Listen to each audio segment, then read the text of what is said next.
Hello, नमस्ते, most welcome आप सभी का। उम्मीद है सब लोग बिल्कुल बढ़िया होंगे। तो स्टार्ट करते हैं आज का सेशन। और देखो बच्चे, इस वाले सेशन में हम अपनी यूपी पुलिस के लिए जीएस कर रहे हैं। देखो क्या कहता है, फतेहपुर सीकरी में स्थित पंचमहल पैलेस मुगल सम्राट किसने बनवाया? तो वो बच्चे अकबर ने बनवाया था। देखो फतेहपुर सीकरी कहां पर पड़ता है? ये पड़ता है बच्चे यूपी में। और यूपी में कहां पर है? आगरा के पास है। ठीक है, आगरा के पास। आपको पता है मुगलों की पहली राजधानी तो आगरा थी ही, तो अकबर की भी राजधानी पहली आगरा थी। लेकिन उसने क्या काम किया? फतेहपुर सीकरी नामक एक नया शहर बसाया इसने आगरा के पास ही, और उसको अपनी राजधानी बनाया 1571 से 1585 के बीच। और वहीं पर उसने बच्चे पंचमहल भी बनवाया था। क्या बनवाया था? पंचमहल। अच्छा, ये जो पंचमहल आप देखते हैं, इसके बच्चे पहली मंजिल पर कितने स्तंभ थे? यहां पर वो थे बच्चे, ध्यान रखोगे, 84 स्तंभ देखने को मिलते हैं। दूसरी मंजिल पर आपको यहां पर 56 स्तंभ देखने को मिलते हैं। तीसरी मंजिल पर आपको कितने देखने को मिलते हैं? 20। ओके, और चौथी पर बच्चे कितने आपको देखने को मिलते हैं? 12। और फिर मिलेंगे बच्चे आपको 4। तो ऐसे ध्यान रखना, टोटल 176 स्तंभ थे इस पंचमहल में। वैसे तो अकबर की राजधानी आगरा तो थी ही, उसके बाद फतेहपुर सीकरी भी बनी, कुछ समय के लिए काबुल भी बनी थी बच्चे, और फिर ध्यान रखोगे लाहौर भी बनी थी। तो ये भी चीज आप ध्यान रखना, 4 इसकी राजधानी रही थी, ये बात ध्यान रखो। और अगर आप देखोगे बच्चे, अकबर का टाइम पीरियड 1556 से लेकर 1605 के बीच है। क्लियर हो जाएगा यहां तक? आ जाओ नेक्स्ट पर। बोलते हैं निम्नलिखित में से कौन सा प्रकार शास्त्रीय कर्नाटक संगीत का तत्व नहीं है? तो बच्चे कृति, पदम, ध्यान रखोगे, वर्णम भी है, ओके भाई, ध्यान रखोगे, और स्थाई भी है। लेकिन ठुमरी किसका है? ये तो हिंदुस्तानी है ना, ध्यान रखोगे, किसका? हिंदुस्तानी शास्त्रीय संगीत का है। ये तो बच्चे किसका हो जाएगा? ये तो हो जाएगा हिंदुस्तानी शास्त्रीय संगीत का हो जाएगा। ये भी चीज आप ध्यान रखना, हिंदुस्तानी शास्त्रीय संगीत का है जो ठुमरी है। ठीक है बच्चे, अगर हम कर्नाटक संगीत को देखते हैं तो कर्नाटक संगीत कहां पर चलता है बच्चे? ये तो दक्षिण भारत में चलता है। ओके, कहां पर चलता है? ये तो दक्षिण भारत में चलता है। दक्षिण भारत में ये किन राज्यों में आपको ज्यादातर देखने को मिलेगा? जैसे हम एग्जांपल के लिए देखें, आंध्र प्रदेश, तेलंगाना, तमिलनाडु, केरल और कर्नाटक, इन राज्यों में बहुत प्रभावी है। ओके, इसमें जो भाषाएं यूज होती हैं बच्चे कर्नाटक संगीत में, वो कन्नड़ यूज होती है, और जैसे कि तेलुगु यूज होती है। ओके बच्चे, ध्यान रखोगे, जैसे कि तमिल यूज होती है। ये भाषाएं इसमें ज्यादा होती है। तेलुगु आंध्र प्रदेश और तेलंगाना में बोली जाती है, तमिल आपको तमिलनाडु में मिलेगी, कन्नड़ आपको कर्नाटक में। ये भी चीज आप ध्यान रखोगे, तो ये भाषाएं इसमें ज्यादा यूज होती हैं। अच्छा, जो हिंदुस्तानी शास्त्रीय संगीत है उसमें कौन सी भाषा ज्यादा यूज होती है बच्चे? उसमें होती है हिंदी हो गई, जैसे कि संस्कृत हो गई, याद रखोगे, संस्कृत भाषा हो गई, जैसे कि उर्दू हो गई। इन भाषाओं का ज्यादा यूज होता है। अच्छा, अगर आप देखोगे इसमें कौन कौन से, ध्यान रखोगे, अगर हम देखें, जो जैसे कि मृदंगम इसमें यूज नहीं होता, जैसे कि गिटार इसमें ज्यादा यूज नहीं होता, इसमें होता है जैसे कि बच्चे सितार, हारमोनियम, तबला, ये ज्यादा यूज होते हैं। तो ध्यान रखोगे, इसमें सितार हो गया, जैसे कि हारमोनियम हो गया, ध्यान रखोगे, जैसे कि तबला हो गया, ये ज्यादा यूज होते हैं इसमें। और इसमें क्या होते हैं बच्चे? इसमें होते हैं जैसे कि गिटार हो गया, जैसे कि सितार हो गया, है ना भाई, जैसे कि बच्चे वीणा हो गया, जैसे कि मृदंगम हो गया। ऐसी चीजें इसमें यूज होती हैं इस वाले में, जो हमारे दक्षिण भारत में चलता है। अगर मैं देखूं, थोड़ी सी भाई लचीलापन है किसमें बच्चे? ध्यान रखोगे, हिंदुस्तानी शास्त्रीय संगीत में, लेकिन इसमें लचीला नहीं है, ये बात ध्यान रखना। ये संरचित यानी कि स्ट्रक्चर्ड वे में होता है। ठीक है भाई, तो हमारा राइट आंसर कौन सा रहेगा? ये कर्नाटक संगीत के जनक कौन है? पुरंदरदास है।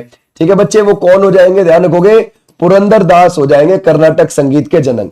क्लियर है? जिन्होंने बच्चे 4,75,000, ध्यान रखोगे, संगीतों की रचना करी। ये भी चीज आप ध्यान रखना। ठीक है भाई, क्लियर हो जाएगा, समझ गए? आ जाओ नेक्स्ट पर। बोलते हैं भारत में निम्नलिखित में से कौन संसद का हिस्सा नहीं है? अच्छा बच्चे, देखते हैं संसद का कौन हिस्सा नहीं है। ये जो हमारी संसद है बच्चे, वो आपको आर्टिकल किस में देखने को मिल जाएगी? 79 में आपको देखने को मिल जाती है। किसमें बच्चे? ध्यान रखोगे, 79 आर्टिकल में। अब संसद में हमारा लोकसभा भी है, राज्यसभा भी है, हमारा प्रेसिडेंट भी है, लेकिन इसमें कह रहा है कि भारत के मुख्य न्यायाधीश नहीं, वो इसका हिस्सा नहीं है, उसको आप हटा दो। और बच्चे अगर आप देखोगे, हमारा राज्यसभा का आर्टिकल होता है, एक कौन सा बच्चे होता है? हमारा ध्यान रखोगे, हमारा राज्यसभा का आर्टिकल कौन सा होता है? 80 होता है। लोकसभा का कौन सा होता है बच्चे? 81 होता है। प्रेसिडेंट का कौन सा होता है बच्चे? 52 होता है। ये भी चीज आप ध्यान रखोगे। ठीक है भाई, तो संसद का अभिन्न हिस्सा होता है राष्ट्रपति, ये बात ध्यान रखना, तो इसको हमें अलग नहीं करना है। और दो सदन होते हैं, वो कौन कौन से? राज्यसभा और लोकसभा, जिसमें से राज्यसभा उच्च सदन है और लोकसभा है निम्न सदन। ओके बच्चे, आ जाओ नेक्स्ट पर। बोलते हैं शस्त्र अधिनियम और वर्नाकुलर प्रेस अधिनियम किस वर्ष पारित किया गया था? देखते हैं भाई ये कब पारित किया गया। देखो अगर हम देखें बच्चे, इसमें से ये जो शस्त्र अधिनियम है ये आया था 1878 में। ओके, वर्नाकुलर प्रेस एक्ट ये भी 1878 में आया। अब इस समय था कौन? जरा याद करो, हमारा वायसराय। सर इस समय हमारा वायसराय था, याद रखोगे कौन? लिटन। ठीक है भाई, ध्यान रखोगे लिटन, जो 1876 से 1880 के बीच में गद्दी पर बैठा था। तो हमारा राइट आंसर कौन सा हो जाएगा? 1878 वाले बच्चे, बिल्कुल ठीक है, ये 78 में आए हैं दोनों के दोनों। जो ये शस्त्र अधिनियम है इसमें यह बोला गया जो भारतीय हैं अगर वो हथियार रखेंगे तो उन्हें लाइसेंस भी रखना पड़ेगा, लेकिन अंग्रेजों के लिए लाइसेंस की कोई जरूरत नहीं है। ठीक है, और वर्नाकुलर प्रेस एक्ट जो है इसमें यह बोला गया कि भारत के अंदर न्यूज़पेपर सिर्फ अंग्रेजी भाषा में छपेंगे, अगर किसी भी अदर देसी भाषा में छपेंगे तो खुद ही बैन कर दिए जाएंगे। ठीक है भाई, क्लियर हो जाएगा। तो क्या हुआ, ये जो था वर्नाकुलर प्रेस एक्ट इसको तो रद्द कर दिया गया था। कब कर दिया था बच्चे? 1882 में। किसने कर दिया था? रिपन ने आकर। रिपन हमारा कब से कब था वायसराय? 1880 से लेकर 1884 के बीच में। लेकिन शस्त्र अधिनियम के लिए रूल बन गया था, ये भी चीज आप ध्यान रखोगे। ठीक है भाई, क्लियर हो जाएगा, यहां तक समझ गए? अच्छा, इसी के समय की, लिटन के समय की एक और बात है कि 1877 में ध्यान रखोगे दिल्ली दरबार भी लगा था, ये भी चीज आप ध्यान रखोगे। और इसमें क्या दी गई थी? विक्टोरिया को केसरे हिंद की उपाधि दी गई थी, ये भी चीज आप ध्यान रखोगे। ठीक है बच्चे, आ जाओ नेक्स्ट पर। बोलते हैं बच्चे किसकी आत्मकथा का शीर्षक एज अगेंस्ट ऑड्स है? तो जरा बताओ इसमें से किसकी लगेगी बच्चे? तो हम लगाएंगे Sania Mirza is the right answer. इनका संबंध किससे हो जाएगा बच्चे? टेनिस से हो जाएगा। चलो टेनिस के बारे में थोड़ा सा जानते हैं बच्चे। टेनिस का जो कोर्ट है ना, ये जो टेनिस का कोर्ट है ये आपको कितना लंबा मिलेगा मीटर में? ये मिलेगा 23.77 मीटर या फिर 78 फीट लंबा। और अगर आप सिंगल सिंगल खेल रहे हैं तो इसकी चौड़ाई कितनी होनी चाहिए बच्चे यहां पर, है ना? तो वो आपको मिलेगी 8.23 मीटर या फिर आप इसको 27 फीट कह सकते हो। ठीक है बच्चे, क्लियर हो जाएगा।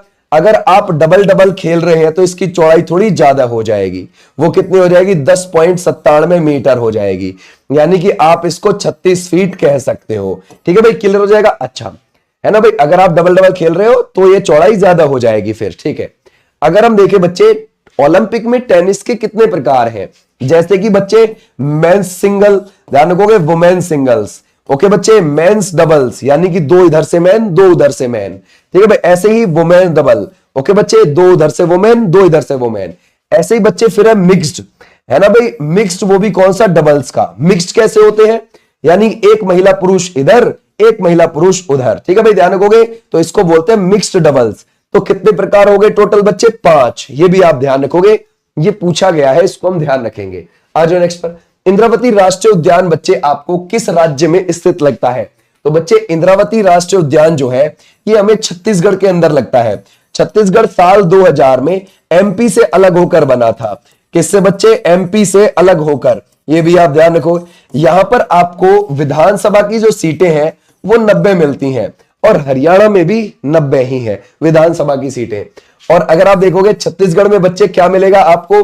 चित्रकूट जलप्रपात देखने को मिलेगा, जो कि भारत का सबसे चौड़ा वाटरफॉल है। बरसात के समय ये सबसे ज्यादा चौड़ा हो जाता है भारत के अंदर। और ये बच्चे कौन सी नदी पर है? ये इंद्रावती नदी के ऊपर है। तो हमें ध्यान रखना, इंद्रावती नदी चित्रकूट जलप्रपात छत्तीसगढ़ में बनाती है और इंद्रावती राष्ट्रीय उद्यान भी आपको छत्तीसगढ़ में मिल जाएगा। लेकिन ये जो इंद्रावती नदी है क्या ये सिर्फ छत्तीसगढ़ में बहती है? ना, आ जाओ देखते हैं। जैसे ये छत्तीसगढ़ है तो ये उड़ीसा से आ रही होती है नदी निकल के, फिर छत्तीसगढ़ में आती है, फिर बच्चे महाराष्ट्र में जाती है, और महाराष्ट्र में किस में मिल जाती है? ये मिल जाती है, ध्यान रखोगे, गोदावरी में। तो ये 3 राज्यों में बहती है नदी। ठीक है, लेकिन उड़ीसा के दक्षिणी क्षेत्र से जरूर बहती है। बोलता है निम्नलिखित में से किस वर्ष बाल विवाह निरोधक अधिनियम पारित किया गया? तो बच्चे कब किया गया था? ये किया गया था 28 सितंबर 1929 को। और इसको लागू कब किया गया? 1 अप्रैल 1930 को लागू किया गया। तो हमसे क्या पूछ रहा है? पारित। तो पारित कब हुआ है बच्चे? 1929 में हुआ है। ठीक है भाई, इसमें क्या बोला गया? इसमें बोला गया कि 14 वर्ष तो है लड़की की शादी की उम्र और ध्यान रखोगे लड़के की कितनी है 18 वर्ष, ऐसे भी आप ध्यान रखोगे। ठीक है भाई, आ जाओ नेक्स्ट पर। बोलता है 2011 की जनगणना के अनुसार भारत में साक्षरों की संख्या कितनी है। देखो आपसे प्रतिशत नहीं बोला, वो ये करा हमें टोटल संख्या बताइए कितने पढ़े लिखे लोग हैं हमारे यहां। देखो बच्चे 7 वर्ष,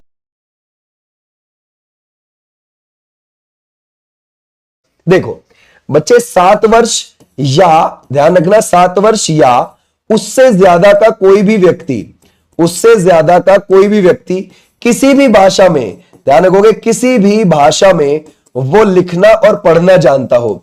समझ गए आप लोग, लिखना प्लस पढ़ना जानता हो, उसको क्या माना जाएगा साक्षर। देखो वो लिखना तो जानता है लेकिन पढ़ना नहीं जानता, तो उसे फिर साक्षर नहीं माना जाएगा। समझ गए, उसको लिटरेट नहीं माना जाएगा। समझ गए, तो बच्चे उसको दोनों चीज आनी चाहिए। इसीलिए तो पूछ लेते कभी कोई, और भाई कितने पढ़े लिखे हो। समझ, तो पढ़ना और लिखना मतलब यही है, किसी भी भाषा में, उर्दू हो, फारसी हो, अंग्रेजी हो, हिंदी हो, किसी भी एक भाषा में उसको लिखना और पढ़ना आता हो। ठीक है भाई, तो बच्चे ये क्राइटेरिया है। इस हिसाब से हमारे देश में 74.04% ध्यान रखोगे साक्षरता मिलेगी आपको। अब इसमें टोटल लोग कितने हो गए, इतने। ध्यान रखोगे अगर आप मिलियन में देखोगे तो 763.5 मिलियन। अगर मैं करोड़ में बताऊं तो 76 करोड़ प्लस हमारे देश में साक्षर हैं 2011 के हिसाब से। और हमारे देश में टोटल पॉपुलेशन है 121.09 करोड़, यानी इतने में से इतने हमारे पास साक्षर है लोग, बाकी नहीं है अभी। ठीक है, क्लियर। और अगर आप देखोगे 74.04 में से जो मेल है, जो बच्चे पुरुष है, वो 82.14% पढ़े लिखे हैं। और जो बच्चे फीमेल है वो कितनी, अगर आप देखोगे 65.46%, याद रखोगे 65.46% फीमेल पढ़ी लिखी है। आ जाओ नेक्स्ट पर भाई। बोलता है हॉकी का मैदान आयताकार होता है जिसकी लंबाई और चौड़ाई कितनी होती है। चलो बच्चे, अगर आप देखोगे हॉकी की आपको जो लंबाई देखने को मिलती है वो कितनी है बच्चे, 89 से लेकर 95 सेंटीमीटर। और बच्चे जो आपको इसका वजन देखने को मिलता है वो वजन है 737 ग्राम हॉकी का। ठीक है, लेकिन जो हम इसका मैदान देख रहे हैं वो आपको 91.4 मीटर तो लंबा और 55 मीटर आपको चौड़ा मिलेगा। तो हमारा राइट आंसर क्या हो गया, ये वाले, काम खत्म। ठीक है, अच्छा हॉकी में कितने कितने खिलाड़ी होते हैं, ये होते हैं साहब 11-11। ठीक है भाई, अच्छा ये कितने का होता है, अगर आप देखोगे बच्चे 60 मिनट का गेम होता है। लेकिन 2019 से पहले कितने का था बच्चे, 70 मिनट का गेम होता था। ये भी आप ध्यान रखोगे। अभी जो लास्ट टाइम 2023 में विश्व कप हुआ था उसको कौन जीत गया था, जर्मनी जीत गया था। कहां पर हुआ था, भारत में ही तो हुआ था वो। ठीक है भाई, ध्यान रखो भारत में हुआ था 2023 में। आ जाओ नेक्स्ट पर। बोलता है झावेरी बहनें, बच्चे झावेरी बहनों को निम्नलिखित में से किस भारतीय शास्त्रीय नृत्य की मंदिर परंपरा को जीवित रखने के लिए जाना जाता है, जरा बताओ। तो हमारा राइट आंसर है ये Manipuri is the right answer. Manipuri एक शास्त्रीय नृत्य है जो मणिपुर का है। और बच्चे इसमें राधा जी और कृष्ण जी की ये रासलीला से संबंधित है। याद रखोगे किससे बच्चे, राधा जी प्लस कृष्ण जी की ये क्या है बच्चे, रासलीला से संबंधित हो जाएगा। ऐसे भी आप ध्यान रखोगे। अगर हम झावेरी सिस्टर्स को देखें बच्चे, है ना, झावेरी सिस्टर्स को देखें तो इन्होंने मुंबई के अंदर भी, याद रखोगे, और बच्चे मणिपुर के इम्फाल के अंदर भी, मणिपुर के इम्फाल के अंदर भी, और ध्यान रखना कोलकाता के अंदर भी। ठीक है भाई, कोलकाता के अंदर भी इन्होंने क्या बनवाए थे, किसकी मदद से बनवाए थे, गुरु विपिन सिंह जी की सब मदद से क्या बनवाए थे बच्चे इन्होंने, ध्यान रखोगे गुरु विपिन सिंह जी की मदद से इन्होंने क्या बनवाए, नर्तनालय। याद रखोगे नर्तनालय विद्यालय बनवाए थे। ये भी चीज आप ध्यान रखना, है ना भाई, क्लियर हो जाएगा। देखो मुंबई के अंदर भी बनाया, मणिपुर के अंदर कब बनवाए, 1972 में बनवाए, 1972 में, है ना। ध्यान रखोगे जैसे कि हम कह देते हैं मणिपुर के अंदर गोविंद जी नर्तनालय मिलता है हमें, जिसमें महिलाओं को मणिपुरी नृत्य सिखाया जाता है। 1972 में ही बना था। गुरु विपिन सिंह जी, ध्यान रखोगे, और ध्यान रखोगे झावेरी सिस्टर्स, इन्होंने मिलकर बनाया था। ठीक है, कलकत्ता के अंदर हमें मणिपुरी नर्तनालय आपको देखने को मिलेगा। ठीक है, तो मैं यहां पे लिखे देता हूं।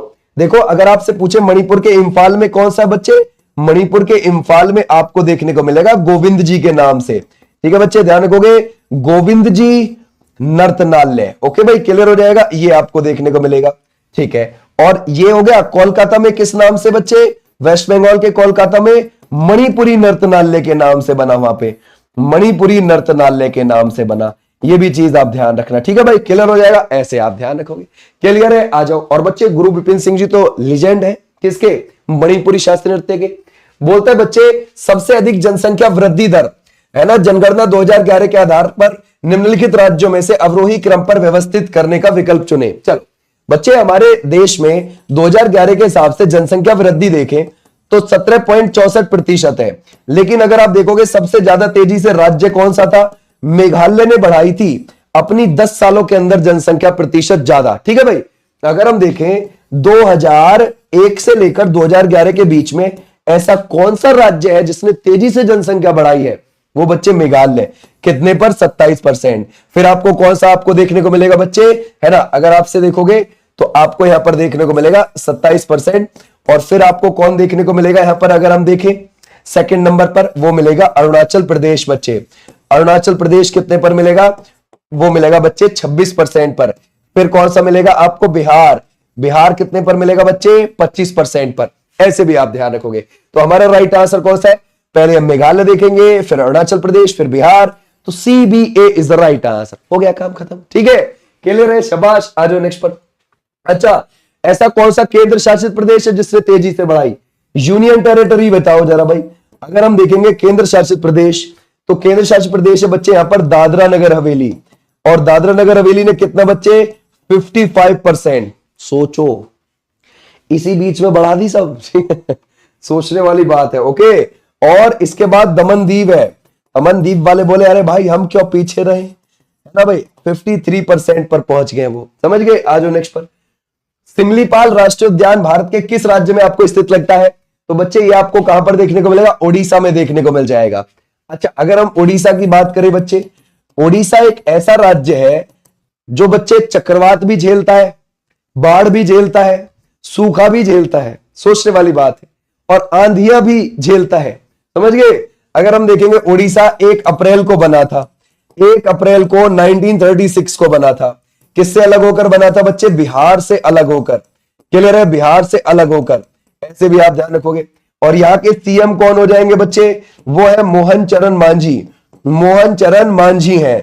यहां पर क्या हुआ, 2024 में विधानसभा के चुनाव हुए भाई, 147 सीटों पर, उसमें से 78 बीजेपी जीत गई, तो अब बीजेपी के ही सीएम है मोहन चरण मांझी, याद रखोगे। तो हमारा राइट आंसर यहां पर ये वाले बच्चे बिल्कुल ठीक। अच्छा, अगर मैं आपसे बोलूं बच्चे हरि बाबू, ध्यान रखोगे, हरि बाबू कंबापति, याद रखोगे, हरि बाबू कंबापति को आप देखोगे, है ना भाई, ध्यान रखोगे, कंबापति को अगर आप देखोगे तो ये कौन बने हैं अभी यहां पर, ये बने हैं बच्चे, ध्यान रखोगे, गवर्नर, ठीक है, क्लियर हो जाएगा, यहाँ के गवर्नर यानी कि राज्यपाल है, ठीक है। अच्छा, उड़ीसा के अंदर महानदी यहाँ की मुख्य नदी है, और वो नदी बाढ़ भी आवा देती है। वो आती है छत्तीसगढ़ से निकलकर, धमतरी जिले से, समझ गए, धमतरी जिले में सिंहवा की पहाड़ी है छत्तीसगढ़ में, वहां से निकलेगी, उड़ीसा में जाएगी, और उड़ीसा में बाढ़ आवा देगी। तो भैया ये बाढ़ भी झेलता है राज्य। और यहां पर हीराकुड डैम भी है, जो भारत का सबसे लंबा डैम है। कौन सी नदी पर है, महानदी के ऊपर। आ जाओ नेक्स्ट पर। बोलता है डॉक्टर APJ अब्दुल कलाम द्वारा निम्नलिखित में से कौन सी पुस्तक नहीं लिखी गई है, ठीक है बच्चे, ध्यान रखोगे, द ल्यूमिनस स्पार्क लिखी है, मिशन इंडिया लिखी है, डेवलपमेंट एज फ्रीडम ये तो अमर्त्य सेन की है बच्चे, ये किसकी हो जाएगी, अमर्त्य सेन की हो जाएगी, ठीक है। और विंग्स ऑफ फायर बच्चे, ये इनकी आत्मकथा है, विंग्स ऑफ फायर किसकी बच्चे आत्मकथा है, ये ध्यान रखोगे, है ना, इनकी APJ अब्दुल कलाम साहब की, ओके भाई। और इंडिया 2020 भी इन्होंने ही लिखी है, लेकिन चेंजिंग इंडिया किसकी है, वो डॉक्टर मनमोहन सिंह जी की है, ठीक है भाई। आ जाओ नेक्स्ट। बोलते हैं जनवरी 2025 में अमेरिकी राष्ट्रपति जो बाइडेन द्वारा किस फुटबॉलर को राष्ट्रपति पदक से सम्मानित किया गया, तो बच्चे वो किसको किया गया है, वो किया गया है मेसी को। और मेसी कहां से आते हैं बच्चे, अर्जेंटीना से आते हैं। और आपको पता है अर्जेंटीना से तो ये आते हैं, 2022 में इन्हीं की टीम जीती थी जब कतर के दोहा में हुआ था फीफा विश्व कप। किसको हरा के बच्चे, फ्रांस को हराकर, किसको, फ्रांस को हराकर, ये भी चीज आप ध्यान रखोगे। आ जाओ नेक्स्ट पर। बोलते बच्चे ऐतिहासिक उपन्यास ट्रेन टू पाकिस्तान किसके द्वारा लिखा गया है, चलो देखते हैं बच्चे, कौन सा है, ट्रेन टू पाकिस्तान है, ये किसके द्वारा बच्चे, अगर हम देखें तो ट्रेन टू पाकिस्तान जो लिखा गया है वो खुशवंत सिंह के द्वारा लिखा गया है, ओके बच्चे। दहली भी इन्हीं का हो जाएगा, ध्यान रखोगे, दहली भी इन्हीं का हो जाएगा। हिस्ट्री ऑफ द सिख भी इसी का ही है, ओके बच्चे, ध्यान रखोगे, कौन सा, हिस्ट्री ऑफ द सिख, ये भी इन्हीं का हो जाएगा। कर्मा भी इन्हीं का ही है बच्चे, कर्मा, ये भी आप ध्यान रखना, ठीक है भाई। Karma, the end of India भी इन्हीं का ही है, ये भी चीज आप ध्यान रखोगे। द एंड ऑफ इंडिया ये भी इन्हीं का ही है, ये भी चीज आप ध्यान रख सकते हैं। क्लियर है बच्चे? आ जाओ नेक्स्ट पर। बोलते हैं बच्चे बांसुरी के विश्व प्रसिद्ध प्रतिपादक कौन है? वो है बच्चे हरिप्रसाद चौरसिया जी। हरिप्रसाद चौरसिया जी को 1992 में पद्म भूषण मिला था, ये भी आप ध्यान रखोगे। और साल 2000 में क्या मिला है बच्चे? पद्म विभूषण मिला है, ये भी आप ध्यान रखोगे, पद्म विभूषण। ठीक है भाई, आ जाओ नेक्स्ट पर। बोलते हैं बच्चे भारत में हवाई परिवहन का राष्ट्रीयकरण कब किया गया? वो बच्चे किया गया है 1953 में। हमारे यहां पर बच्चे सबसे पहले हवाई, है ना भाई, ध्यान रखोगे, हवाई यात्रा कब शुरू हुई थी? वो हुई थी 1911 में। और कहां से कहां के बीच में बच्चे? इलाहाबाद से लेकर नैनी के बीच में। ओके, डाक सेवा के तौर पर शुरू की गई थी। नैनी भी इलाहाबाद के पास ही आपको देखने को मिल जाएगा, ठीक है बच्चे। और इसका राष्ट्रीयकरण 1953 में किया, नेशनलाइजेशन। ओके, अच्छा, अगर हम देखें सबसे पहले जहाज कहां उड़ा था? 1903 में उड़ा था बच्चे, दिसंबर 1903 में। ओके, कहां पर उड़ा था? उत्तरी कैरोलिना में। और ये उत्तरी कैरोलिना आपको कहां पर देखने को मिलेगा? ये मिलेगा बच्चे यूएसए के अंदर। कहां है? यूएसए के अंदर है। आ जाओ नेक्स्ट पर। बोलते हैं बच्चे कंडव वंश को किस वंश ने पराजित किया था? कंडव वंश को, ठीक है। देखो बच्चे, अगर हम थोड़ा सा पीछे चलें, ठीक है भाई, थोड़ा सा पीछे चलते, देखो अगर आप देखोगे बच्चे, नंद वंश का अंतिम शासक कौन था? धनानंद था, ठीक है भाई, ध्यान रखोगे। और धनानंद की हत्या किसने कर दी थी? चंद्रगुप्त मौर्य ने कर दी थी। और उसने, चंद्रगुप्त मौर्य ने मौर्य वंश की नींव रख दी थी। राइट बात है बच्चे। फिर इसी में अंत का जो था वो था बृहद्रथ, याद रखोगे, कौन था बच्चे? बृहद्रथ था, ये भी चीज आप ध्यान रखना, जो आखिरी था। तो बृहद्रथ की हत्या किसने कर दी थी? वो पुष्यमित्र शुंग ने कर दी थी, याद रखोगे बच्चे, पुष्यमित्र शुंग ने। और नए वंश शुंग वंश की इसने नींव रख दी थी। राइट बात है ना? कौन से वंश की बच्चे? शुंग वंश की, ठीक है भाई, क्लियर है। अब अगर आप देखोगे बच्चे, इसमें आखिरी पुष्यमित्र शुंग का जो ये शुंग वंश है, इस शुंग वंश का आखिरी कौन है? तो ध्यान रखोगे, वो है देवभूति। कौन हो जाएगा बच्चे? देवभूति। और देवभूति की बच्चे हत्या किसने कर दी? वो करती है, ध्यान रखोगे, वासुदेव ने, वासुदेव कंडव। और वासुदेव कंडव ने क्या काम किया है? नए वंश की नींव रख दी। और वो कौन सा वंश है बच्चे? वो है कंडव वंश। क्लियर हो जाएगा? कंडव वंश की उसने नींव रख दी थी।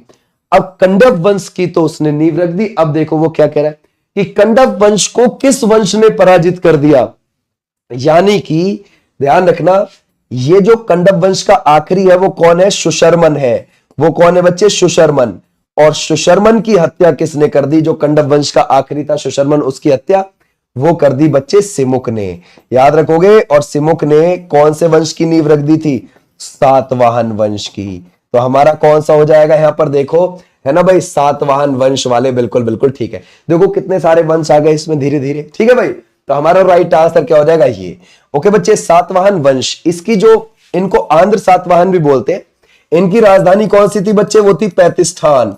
ओके, और जो इनकी ये थी, इनकी ध्यान रखोगे, है ना, राजधानी थी। ओके, लेकिन अगर आप देखोगे बच्चे, इनकी राजधानी तो ये थी, लेकिन इनकी भाषा क्या हुआ करती थी? वो हुआ करती थी बच्चे प्राकृत।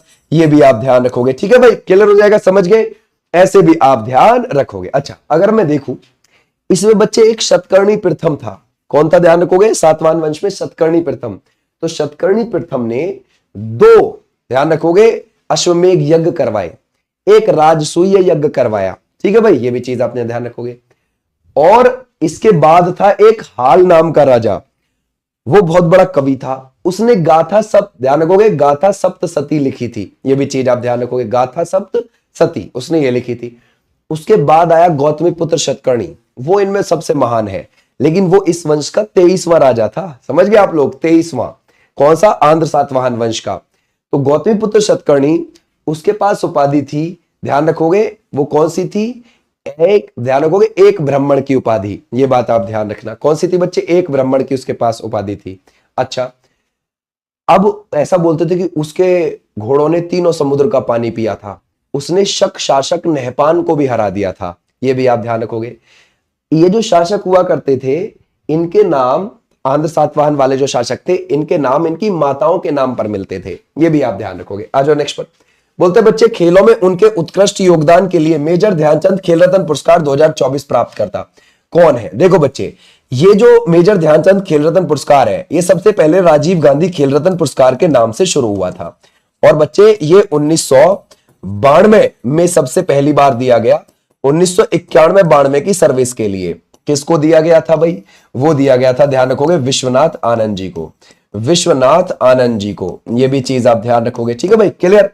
और विश्वनाथ आनंद जी का संबंध किससे? शतरंज से हो जाएगा, ठीक है भाई, ध्यान रखोगे, शतरंज से हो जाएगा। अगर हम देखें, अगर हम 6 अगस्त को इस पुरस्कार का नाम किसके नाम पर कर दिया गया था? ये कर दिया गया था मेजर ध्यानचंद जी के नाम पर, ध्यान रखोगे। तो इसको क्या कर दिया गया था? मेजर ध्यानचंद खेल रत्न पुरस्कार, ठीक है। और बच्चे अगर हम देखेंगे 2024 में ये किस किस को दिया गया है? जैसे कि बच्चे ये मिला है हरमनप्रीत सिंह को, तो इनको किसके लिए मिला है बच्चे? हॉकी के लिए मिला है। जैसे कि बच्चे मनु भाकर को मिला है, मनु भाकर को किसके लिए मिला है? निशानेबाजी के लिए मिला है, निशानेबाजी के लिए, ये भी आप ध्यान रखोगे, ठीक है भाई।